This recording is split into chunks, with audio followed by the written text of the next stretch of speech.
Some of you may be wondering, what is then sexual harassment?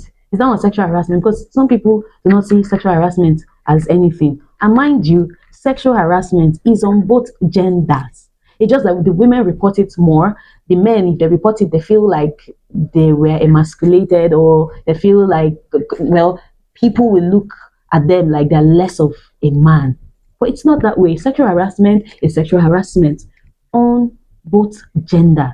It doesn't really matter. Sexual harassment is any unwelcomed sexual behavior. It can create the atmosphere of hostility, intimidation, offense. You're not just comfortable in such an environment, and it can occur anywhere, in public places, just like the Senate. It can occur in workplaces too. It can even occur online. So it's not just about physical harassment. It can happen verbally, non-verbally, looks, digitally, systematically. Sexual harassment comes in all forms of shapes and size. Now, the funny thing about sexual harassment is it's not about the harasser's intent. It's about the receiver. It's about the victim, how the victim perceives that harassment, which is to say that what is sexual harassment to you may not be sexual harassment to the next person. It depends on relationship. It depends on how the person perceives that behavior. Yes, if it's somebody the woman or the man does not want, and you make such advances to the person, it can be termed as sexual harassment. Yes, that is why today I am here to tell you what constitutes sexual harassment. Let's go to the one that we all know: physical harassment, physical sexual harassment. Now, it can be unwanted touching, unwanted hugging, groping. For instance, maybe you have a supervisor and he or she likes to hug you. For what? Or maybe you're passing by, someone just slaps you on the butt, or like, for what? What kind of nonsense play is that? And most times they will see it as play because you are shining teeth with the person.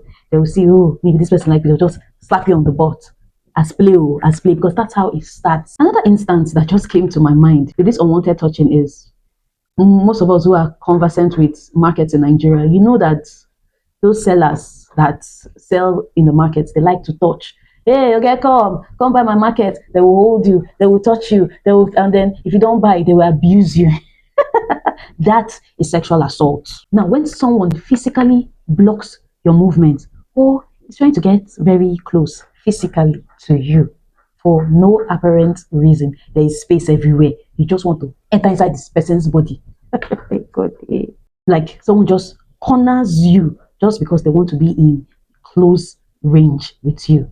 When you brush against somebody, there is room, like this big space. Or maybe walkway, small corridor. You will not wait for somebody to pass. You want to pass at the same time they are passing, because the road is narrow, so that you will brush against them. You do it once, you do it twice, you do it often, you do it intentionally, so that your body will touch their body. Maybe they will develop feelings for you as your body is brushing, as you're passing, as you're passing the hallway or a narrow space. Another one that is very obvious is kissing, or attempting to kiss someone the person does not want. You feel you're a good kisser, you want to show them how you can kiss. My dear, if it's unwanted, it is sexual harassment. Please know this and know peace. Now we move on to verbal harassment. This is the one that many people think it is not harassment, but it is so. When you make sexually suggestive comments, dirty jokes to someone who is not interested, you say all sorts of sexually nonsense jokes. When you ask somebody about their sexual lives, about their bedmatics, and the person is uncomfortable, remember I said it is the victim that is the one that perceives the harassment. Your intention may not be the harassment, but it's the receiver that is the victim. So going to ask someone, how you dey do for the other side now? How you be? How that guy? How is he on the bed? How that woman? How she be? You're asking intrusive questions about their sexual life. That is sexual harassment. When you make lewd or inappropriate statements about a person's body, okay, this your backside, this your nyan, she be like, say, e go sweet oh, this man, when I see your chest, when I see this, e be like, say, e go be, your husband, your girlfriend, your boyfriend, they enjoy you. Sexual harassment. It's inappropriate remarks. Know your relationship with someone before you can start saying nonsense. Senator Akpoti is suing Mfon Patrick. She's suing him for making such remarks, saying that she wears transparent clothes to the Senate and puts pancake on her face. Now, that connotes a sexual harassment. Yes, it does. It's verbal. Now, when you keep pushing someone, asking them for dates, asking them for sexual favors, and they don't want, but you keep pushing because you feel that if you keep asking, the lady or the man will grow tired one day and succumb. My dear, it is sexual harassment. Now, we'll move to the non-verbal harassment. Yeah. When you look at somebody lustfully, you stare like you have undressed the person, you're there. It's sexual harassment. You might say, it's just look now, it's uncomfortable. Imagine someone is talking to you and you're looking at the person's bust or you're looking at the person's crotch. That is sexual harassment, non-verbal. Another non-verbal one is when your facial expression, suggestive facial expression, it could be smacking of the lips, it could be winking, it could be some people will just stay and they'll just see they'll just lick their lips or they'll just close one eye like fly enter the eye. My dear, that is sexual harassment though. In case you don't know, you have an office and you put nude pictures, obscene pictures, porn in your office. That is sexual harassment. You say, oh, it's my office space, it's my cubicle, it's not anybody's business. My dear, if people come there and see it is an office space, it is sexual harassment. In case you don't know, whistling and catcalling. You say a woman, you start making nonsense sound. You call the woman, you catcall, you say all sorts of rubbish. My dear, it is sexual harassment. When you give inappropriate gifts with sexual undertones, it is harassment. For instance, your colleague is having a birthday. Yeah, I know now, men, women like to buy you people boxers and singlets. Now, if the person is not in a relationship with you, maybe it's your colleague or a friend, and you are not intimate, and you now go and buy underwear, whether man or woman, it's sexual harassment though. It is sexual harassment. Now, digital and online harassment.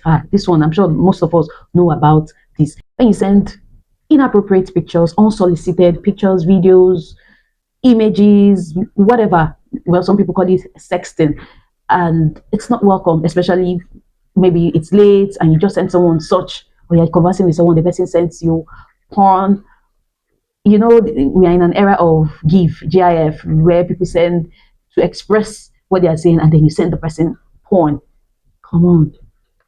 That is sexual harassment. When you stalk someone online for sexual purposes, it is harassment. When you friend somebody, you date somebody, and you people are no longer together, and when you people were friending, you went to do video. Hey, God, you went to do video of yourself doing the thing, and now you people are broken up. He or she now decides to share your intimate moments to the world out of spite or out of whatever. That in itself is sexual harassment. In case you don't know, it is sexual harassment. Now, there's this harassment that is called quid pro quo. It's more like an exchange, trade by barter. That's what it means. In this type of harassment, you have to give something to get something. Just as Oganidu was accused online that before anybody comes on the show, they must give him something. Allegedly. This falls under that. You want to give employment, you want to give promotion, you want to academic benefits, you want to get A, you want to pass in school, like you must give something to get something. You know, that's that's it. When someone with power can only grant you favors only if they're under your skirt or in your trousers, as the case may be. And now, if the person doesn't comply, there'll be all sorts of threats. If it's in school, of course, to fail the course, to demote you if you're at the workplace, to take your privileges, dismissal, whatever. Once you decline the offer, they come after you. They threaten you and make your life a living hell. They want to, punish you for not agreeing for them. Anyways, the last one is gender-based harassment. Now, this can come in the form of harassing someone based on their gender. You just don't, there's some people that just don't like women. There's some women that just don't like men. All men are scum. You see those people? It's sexual harassment. Who said all men are scum? This harassment based on gender is based on your gender orientation or gender identity. I know some people are confused if they are male or female, if they are flowers or kettles. So you have to be careful with their sensitivities so you do not harass them.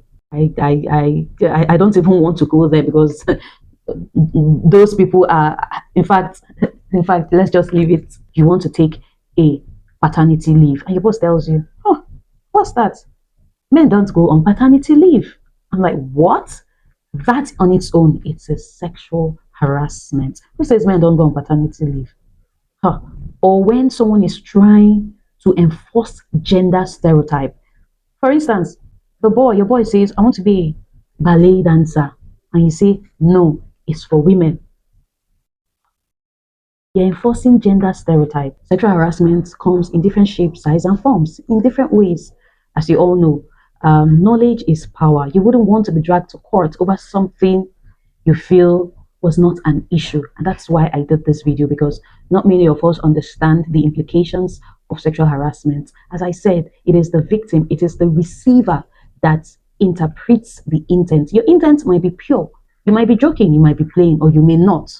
Either ways, know this and know peace so that you will not be dragged for something you are ignorant about. Please share this video so people become aware of what sexual harassment is. Thank you so much for watching. If you've experienced any of these harassments that I have mentioned, please do well to share with us. Who knows, you might just get your breakthrough in the comment section. Thank you so much for watching. Bye.